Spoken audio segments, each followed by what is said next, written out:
Hi friends, మా ఛానల్కు తిరిగే స్వాగతం. బ్రహ్మముడి సీరియల్లో ఈరోజు ఏమీ జరిగేలా ఉందో చెప్పే ముందు వీడియోని ఎక్కడా స్కిప్ చేయకుండా చివరి వరకు చూడండి. అలాగే లైక్ చేయడం, మరి మా ఛానల్ను సబ్స్క్రైబ్ చేసి సపోర్ట్ చేయడం మర్చిపోవద్దు ఫ్రెండ్స్. ఇక ఎపిసోడ్ హైలైట్లోకి వెళ్దాం. అప్పు ఏదో ఆలోచిస్తూ మిగతా వాళ్లతో మాట్లాడుతున్నప్పటికీ మళ్లీ టెన్షన్లోనే ఉంటుంది. దాన్ని గమనించిన కళ్యాణ్, ఏంటి అప్పు? పొట్టి అమ్మ అడిగిన ప్రశ్నలకు చాలా కంగారుపడినట్టుంది. ఇప్పుడేం కాలేదుగా, అమ్మకి తెలియకుండా మనం చేసేది చేసేశాం కదా, నువ్వు టెన్షన్ పడకు అని ధైర్యం చెబుతాడు. విని షాక్ అవుతున్నాను. నిజం కూచి ఆవిడ చెప్తున్న కొన్ని విషయాలు వింటుంటే చాలా ఆశ్చర్యం వేస్తుంది. తను పాపను చూశాను అంటుంది. చాలా స్ట్రాంగ్గా చెప్తుంది. అక్కడ ఉన్న వాళ్ళందరూ పాపని చూడలేదు, అసలు పాపే లేదు అంటున్నారు. తన చుట్టూ ఉన్నవాళ్లే రేణుకదే భ్రమ అనిపిచ్చి అని ఏదేదో మాట్లాడుతున్నారు. అసలు ఏమీ అర్థం కావడం లేదు. నేనేమైనా ఎమోషనల్గా ఆలోచిస్తూ తప్పుదారిలో వెళ్తున్నానా? వాళ్ళందరూ చెప్తుంది నిజమా అబద్ధమా అని తేల్చుకోలేకపోతున్నాను కూచి రేణుక మాటలు నమ్మాలనిపిస్తుంది. ఒక పక్క జనం చెప్పేది నిజమా అని అనుమానంగా ఉంది అని అప్పు అంటూ ఉంటే పుట్టి ముందు నువ్వు నిజాలు అబద్ధాలు పక్కన పెట్టు, కాస్త ప్రశాంతంగా ఆలోచించు. ఎవరో చెప్పింది నమ్మడం కాదు, నీ మనసు ఏం చెప్తుందో అదే ఇంపార్టెంట్ అని కళ్యాణ్ అంటాడు. రేణుక చెప్తున్న మాటలు నాకు నిజం అనిపిస్తున్నాయి. తనలో తన ఆవేదనలో ఓ తల్లి బాధ స్పష్టంగా కనిపిస్తుంది. ఏ తల్లినా తన కూతురు చనిపోయిన తర్వాత కూడా బ్రతికే ఉంది అనుకుంటుందా? పాప కళ్ల ముందే ఉందని భ్రమపడుతుందా? అలాంటి ఛాన్స్ ఉంటుందా? అది కూడా యాక్సిడెంట్ జరిగిన 1 year తర్వాత అని అప్పు అంటూ ఉంటే అలాంటప్పుడు డాక్టర్ని కన్సల్ట్ చేస్తే ఏంటో తెలిసిపోతుంది కదా పుట్టి అని కళ్యాణ్ అంటారు. ఎన్ని రోజులు ఆమె ప్రవర్తన చూశాక డాక్టర్ని కన్సల్ట్ కాకుండా ఉంటారా? కన్సల్ట్ అయ్యారు, డాక్టర్ కూడా తను నార్మల్ అనే చెప్తున్నారు అని అప్పు అంటుంది. అలాంటప్పుడు ఇందులో అనుమాన పడాల్సింది ఏముంటుంది? కన్ఫ్యూజ్ అవ్వడానికి ఏముంటుంది? తన మాటలు నిజమని ముందుకు వెళ్తే సరిపోతుంది. నువ్వు నమ్మిందే చేయు, ఎవ్వరినీ పట్టించుకోవద్దు.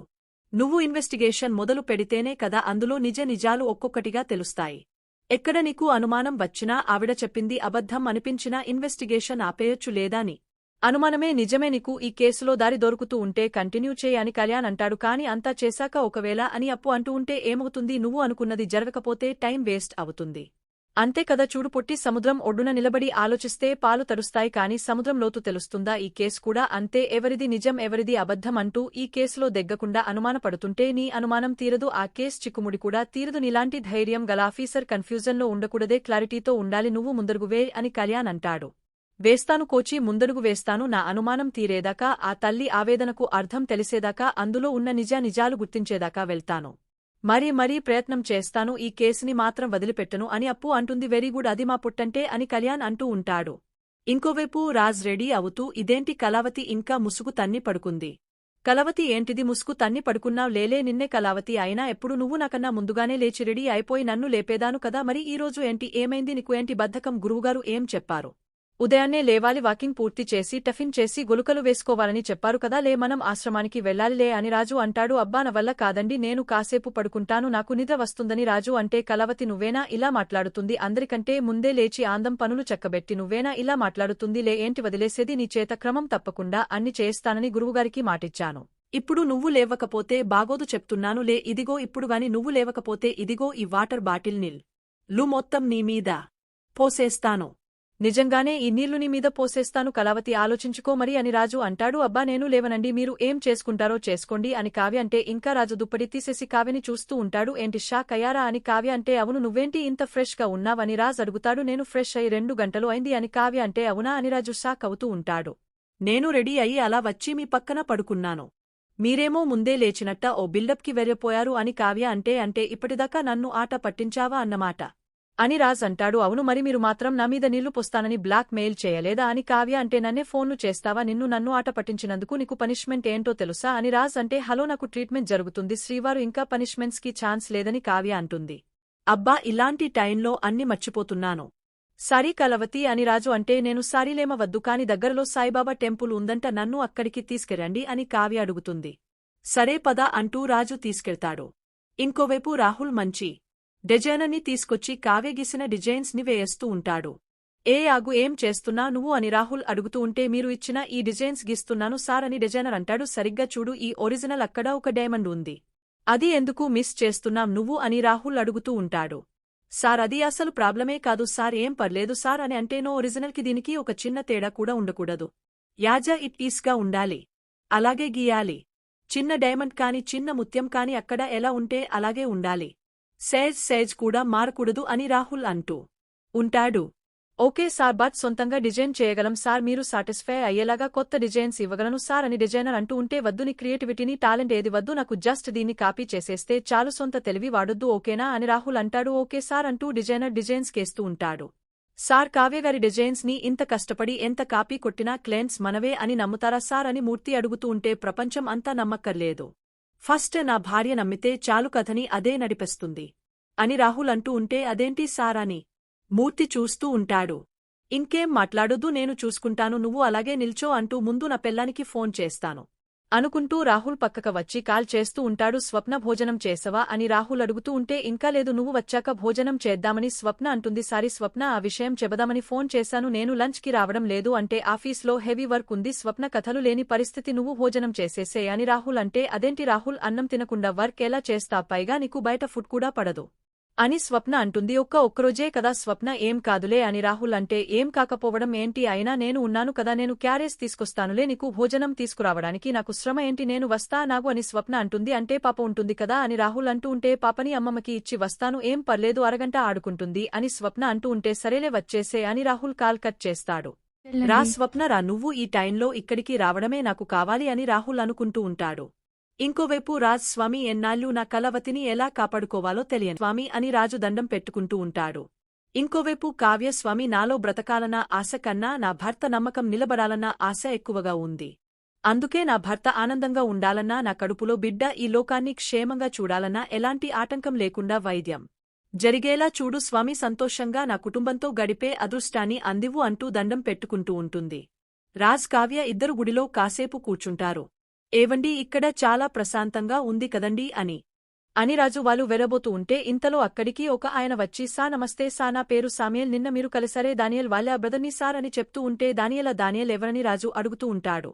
అదే సార్, మీ కారు గుద్దుకుని ఒకతను చనిపోయారు కదా అని సామ్యేల్ అంటూ ఉంటే, అసలు ఎవరయ్యా, మీరంతా ఇష్టం వచ్చినట్టు మాట్లాడుతున్నారు, మాకు ఏ దాన్లు తెలియదు అని రాజు అంటూ ఉంటాడు. సార్, అలా కాదు సార్, నాకొక చిన్న ఇన్ఫర్మేషన్ కావాలి, మా తమ్ముడు చనిపోయినప్పుడు మీకు ఏమైనా చెప్పాడా, ఏదైనా ఇచ్చాడా అని సామ్యేల్ అడుగుతూ ఉంటే, అతను ఎవరో ఏంటో తెలియదు, మాకేం చెప్తాడు, మాకేమి ఇస్తాడు, చూడు మా సమాటే మాట్లాడదు, కలవడం ఏంటి కలవడం, అదేదో నా ఫ్రెండ్ అయినట్టు అనుకోకుండా వచ్చి నా కారు ముందు పడి ప్రాణాలు వదిలాడని రాజు అంటాడు. ఓకే సార్, నేను కాదనట్లేదు సార్, కానీ అతను చనిపోతూ మీకు ఏదైనా చెప్పాడా, లేక మీకు ఏదైనా ఇచ్చాడేమో అని అడుగుతున్నాం సార్, ప్లీజ్ అండి అని సామ్యేల్ అడుగుతూ ఉంటే, మాకేమా ఇవ్వలేదండి, అతన్ని వెతుక్కుంటూ ఎవరో ఇద్దరు వచ్చారు, వాళ్ళని చూసుకుంటామని చెప్పారు, మేము వెరపోయాం అంతే అని కావ్య చెప్తూ ఉంటే, అదేనండి, మీరు వెరబోయే ముందు, మా తమ్ముడు ప్రాణాలు పోయే ముందు మీకు ఏదైనా అని సామ్యేల్ అడుగుతూ ఉంటే, హలో, ఒకసారి చెప్తే అర్థం కాదా మీకు, నిన్న ఎవరో జోకర్ గాల్య వచ్చి ఏమైనా చెప్పాడా అని అడిగారు.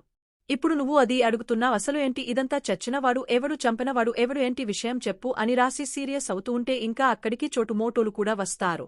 అది కదు సార్, నేనేం డీటెయిల్గా చెప్పలేను సార్, కాని మా తమ్ముడు అని శామ్యూల్ అంటూ ఉంటే, డీటెయిల్గా చెప్పకపోతే నీతో మాట్లాడే అవసరం కూడా మాకు లేదు, మేము ఇక్కడికి వచ్చిన పని వేరు, పర్పస్ వేరు, నువ్వు ఇలాగే మమ్మల్ని ఇబ్బంది పెడితే పోలీస్ స్టేషన్కి వెళ్లాల్సి వస్తుంది అని రాజ్ అంటాడు. ఏంట్రా ఇది, నిన్న మనం అడిగితే వాళ్ళిద్దరు చచ్చిన దానియల్ ఎవరో తెలియదన్నారు, మరి ఇప్పుడేంట్రా డానియల్గా అన్నతో మాట్లాడుతున్నారు అని మోటు అంటే, అది అర్థం కావట్లేదురా మోటు అని చోటు అంటాడు. నువ్వు ఆఫ్టర్ ఆల్ తెలివైనవాడు, కాని నేను అతి తెలివైనవాడిని, నువ్వు జూనియర్వి, నేను సీనియర్ని, నీకెలా అర్థమవుతుందిరా, నాకు అర్థమయ్యేది ఈ వైఫ్ అండ్ హస్బెండ్ కి నేనా అని మోటు అంటూ ఉంటే, అది వైఫ్ ఆర్ హస్బెండ్ కాదురా, వైఫ్ అండ్ హస్బెండ్ అని చోటు సీరియస్ అవుతూ ఉంటాడు. ఏదో ఒకట్లే, వాళ్ళిద్దరికీ చచ్చినవాడు ఆ పెన్ డ్రైవ్ ఇచ్చి ఉంటాడు, అందుకే వాళ్ళ అన్నను పెలుచుకుని ఆ పెన్ డ్రైవ్ ఇచ్చేసి ఉంటారు అని మోటు అంటే, ఆహా నువ్వు జీనియస్వి మోటు అని చోటు అంటాడు. అంతేకాడు ఎనర్జెటిక్ కూడా అని మోటు అంటే, రే అది ఎనర్జెటిక్ కాదురా, ఎనర్జెటిక్ అనాలి, ఎనర్జెటిక్ అంటే దురదగాడు అని, ఎనర్జెటిక్ అంటే శక్తివంతుడు అని, ఇదిగో నాలాగా అని చోటు అంటూ ఉంటే, రెండోదే కరెక్ట్ రే, ఇప్పుడు మనం ఆ సామ్యేల్ గారిని పట్టుకోవాలి, ఆ పెన్ డ్రైవ్ లాక్కోవాలి అని మోటు అంటాడు. ఒకవేళ ఆ వైఫ్ అండ్ హస్బెండ్ వీడికి కూడా పెన్ డ్రైవ్ ఇవ్వకపోతే అని మోటు అంటే, నా ఎక్స్టెన్షన్ తప్పవుతుంది అని మోటు అంటూ ఉంటాడు. అది ఎక్స్టెన్షన్ కాదురా, ఎక్స్పెక్టేషన్ అని చోటు అంటూ ఉంటే, సర్లేరా ప్రాణాలు తోడేయద్దు, ముందు వానని పట్టుకోవాలని మోటు చూస్తూ ఉంటాడు. సార్, ఇందులో చాలా పెద్దవాళ్ళు ఎన్నో ఇన్వాల్వ్ అయి ఉన్నారు సార్ అని సామ్యేల్ అంటూ ఉంటే, అయితే మమ్మల్ని ఇన్వాల్వ్ చేయొద్దు, మేము వెళ్ళాలి, కలవతి పద అంటూ రాజు వాళ్ళు అక్కడి నుంచి వెళ్ళిపోతారు. మోటు తొందరగా పద, ఏదో ఒకటి చేసి వాడి దగ్గరున్న పెన్ డ్రైవ్ని మనం లాగేసుకోవాలి అని చోటు అంటే, అది నా డైలాగ్ అని మోటు అంటాడు. సరే నువ్వే చెప్పావు అనుకో పద అని చోటు అంటూ ఉంటే, ఇలా వెళ్తే మన మొహాలు గుర్తుపడతారు రా, అందుకే సీనియర్ మాట వినాలి, మనం వాడిని చూడకుండా వాళ్ళు మనల్ని చూడకుండా వెనక్కి నడుస్తూ వెళ్లి వారిని పట్టుకోవాలి. ఆ సామ్యల్ గాడి దగ్గర ఉన్న పెన్ డ్రైవ్ సంపాదించాలని మోటు అంటాడు. రే ఇన్నాళ్ళు నీకు మెదడు మోకాల్లో ఉందనుకున్న పూర్తిగా అరికాల్లోకి వచ్చేసిందా అంటూ చోటు మోటు ఇద్దరు కూడా వెనకనుంచి నడుస్తూ సామ్యల్ దగ్గరికి వెర్రేలోపే సామ్యల్ అక్కడి నుంచి వెర్రిపోతాడు. రే సామ్యల్ మర్యాదగా వాళ్ళు ఇచ్చిన పెన్ డ్రైవ్ ఇచ్చేసే అని మోటు అడుగుతూ ఉంటే ఇచ్చేయరా అని చోటు కూడా అడుగుతూ ఉంటాడు. ఇంకా ఏం మాటలు వినపడకపోయేసరికి ఎంతసేపురా అని తెరిగ చూసేసరికి సామ్యల్ అక్కడ ఉంటాడు. వెనక్కి నడిచి పట్టుకుందాం అన్నావు కదా వచ్చే లోపే తూరమన్నాడు.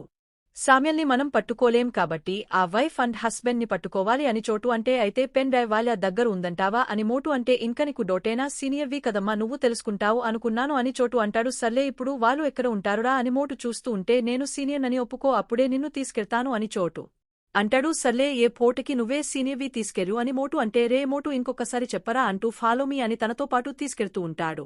ఇంకోవైపు రాహుల్ ఏంటి సతీష్ ఇది సెట్టిలోనే ఫేమస్ డిజైనర్ అని నువ్వు తీసుకొచ్చా వేడేమో కావ్య వేసిన డిజైన్ చూసి కూడా సరిగ్గా వేయలేకపోతున్నాడని చెరాక పడుతూ ఉంటే సార్ ఓన్గా క్రియేటివిటీగా ఆలోచించి డిజైన్స్ వేయడం అనేది నేను ఎక్స్పర్ట్ని కానీ ఎలా ఆల్రెడీ ఉన్నదాన్ని కాపీ చేసి గెడం అనేది నేల మీద కెలో బియ్యం పోసి ఎన్ని గంజలు ఉన్నాయో లెక్క పెట్టడంలా ఉంటుంది అని డిజైనర్ అంటాడు. సాలరీ ఇచ్చేవాడి మీద సెటర్ వేస్తే రిటైర్ మాత్రమే అవుతాడు. కానీ రాహుల్ చెప్పినట్టు డిజైన్ రాకపోతే నువ్వు డిజైన్స్ వేయడానికి ఫింగర్స్ ఉండవుగి అంటూ రాహుల్ బెదిరిస్తూ ఉంటాడు. ఇంకా ఇంతలో స్వప్న రాహుల్ కోసం భోజనం పట్టుకొస్తుంది. సార్ మేడం వస్తున్నారు అని మూర్తి చెప్పడంతో రాహుల్ ల్యాప్టాప్ క్లోజ్ చేసేసి ఏంటి రాకేష్ ఇది 3 డేస్ నుంచి చెప్తున్నాను కానీ అనుకున్న డిజైన్స్ మాత్రం రావట్లేదు. ఎలా అయితే ఈ కాంపిటేటివ్ వరల్డ్లో నా కంపెనీ ఎలా సర్వే అవుతుంది చెప్పు వేసిన డిజైన్స్లో క్రియేటివిటీ ఉండాలి. చూడగానే అందులో ఒక సోల్ ఉండాలి. ఇది మనది అనే ఫీలింగ్ ఉండాలి అని రాహుల్ అంటూ ఉంటే నీ వైఫ్ రాగానే ఎంత క్రియేటివ్ జీనియస్ లా మాట్లాడుతున్నావురా నువ్వు ఒక కాపీ క్యారెక్టర్ అని ఆవిడకి తెలిసిన రోజున నీకు ఉంటది చూడు అని డిజైనర్ మనసులో అనుకుంటూ నవ్వుకుంటూ ఉంటాడు. నా మొహం చూస్తారేంటి ట్రెడిషనల్తో పాటు ట్రెండీగా కూడా మిక్స్ చేసి డిజైన్స్ ఉండాలని మీకోసమని ఆర్టిఫిషియల్ ఇంటెలిజెన్స్ యూజ్ చేసి కూడా రిఫరెన్స్ ఇచ్చాను. అయినా సరే మీరు క్రియేటివ్గా ఆలోచించకపోతే ఎలా చెప్పండిగి అని రాహుల్ సీరియస్ అవుతూ ఉంటాడు. సార్ అని మూర్తి పిలుస్తూ ఉంటే డిస్టర్బ్ చేయొద్దు మూర్తి అసలు అనుకున్న డిజైన్స్ అనుకున్నట్టు రాలేదని నేను చెరాగ్గా ఉన్నానని రాహుల్ అంటూ ఉంటే అది కాదు సార్ మేడం వచ్చారు అని మూర్తి అంటూ ఉంటే స్వప్న ఎంతసేపు అయింది నువ్వు వచ్చి అని రాహుల్ ఏమీ తెలియనట్టుగా మాట్లాడుతూ ఉంటాడు. నువ్వు ఇతని మీద కేకలు వేస్తున్నావు కదా అప్పుడే వచ్చాను అని స్వప్న అంటూ ఉంటే సారీ నేను గమనించలేదని రాహుల్ అంటాడు. అది సరే కాని నువ్వు ఎందుకు ఇలా టెన్షన్ పడుతున్నావని స్వప్న అడుగుతూ ఉంటే ఏం చెప్పమంటా నువ్వే చూడు వీటి కోసం డే అండ్ నైట్ 3 డేస్ నుంచి వర్క్ చేస్తూనే ఉన్నాను కాని అనుకున్నది అనుకున్నట్టుగా రావట్లేదు అని రాహుల్ అంటూ ఉంటే అదేంటి ఈ డిజైన్స్ అన్ని బాగానే ఉన్నాయి కదా అని స్వప్న అంటుంది. స్వప్న బానే ఉన్నాయి అనడానికి అద్భుతంగా ఉన్నాయి అనడానికి చాలా తేడా ఉంది. స్వప్న రాజ్ కంపెనీ లాంటి కంపెనీలు మార్కెట్లో చాలా ఉన్నాయి. వాటి నుంచి పోటీ తట్టుకోవాలంటే ద బెస్ట్ డిజైన్స్ మన దగ్గర ఉండాలని రాహుల్ అంటాడు. నువ్వు సడన్ గా ఇలా మిస్టర్ పర్ఫెక్ట్ లా మాట్లాడుతుంటే నాకు సర్ప్రైజింగే కాదు షాకింగ్గా కూడా ఉంది అని స్వప్న అంటూ ఉంటే నాకు కూడా మేడం డిజైనర్ అంటూ ఉంటాడు. ఇంకా రాహుల్ సీరియస్ గా చూసేసరికి సరీసా నాకు కొంచెం అని రాకేష్ అంటూ ఉంటే తొందర ఎక్కువ కదా అది తగ్గించుకుంటే జాబ్లో ఉంటావ్ పని కానివు అని రాహుల్ అంటాడు. సరే పద లంచ్ చేద్దామని స్వప్న అంటే ఇప్పుడు నేను తినలేను స్వప్న నా క్యాబిన్లో పెట్టేసి వెరు నువ్వే చూస్తున్నావు కదా ఇక్కడ నా పరిస్థితి ఎలా ఉందో అని రాహుల్ అంటాడు. లంచ్ చేయకుండా ఇలా వర్క్ చేస్తే నీరసం వస్తుంది కదా సతీష్ గారు మీరు కూడా వెళ్లి తినేసి రండి అని స్వప్న అతన్ని అక్కడి నుంచి పంపించేసి బాబు డిజైనర్ నువ్వు కూడా వెళ్ళమా అంటూ రాకేష్ ని కూడా పంపించేస్తుంది. స్వప్న సా ఇప్పుడు నువ్వు నేను మాత్రమే ఉన్నాం అయినా నీకోసం ఇక్కడి వరకు లంచ్ తీసుకొస్తే వద్దని ఎలా అంటావు. రాహుల్ పద నువ్వు నాతో రా చెప్తాను. స్వప్న తీసుకెళ్తూ ఉంటుంది. ఈ డిజైన్స్ నావని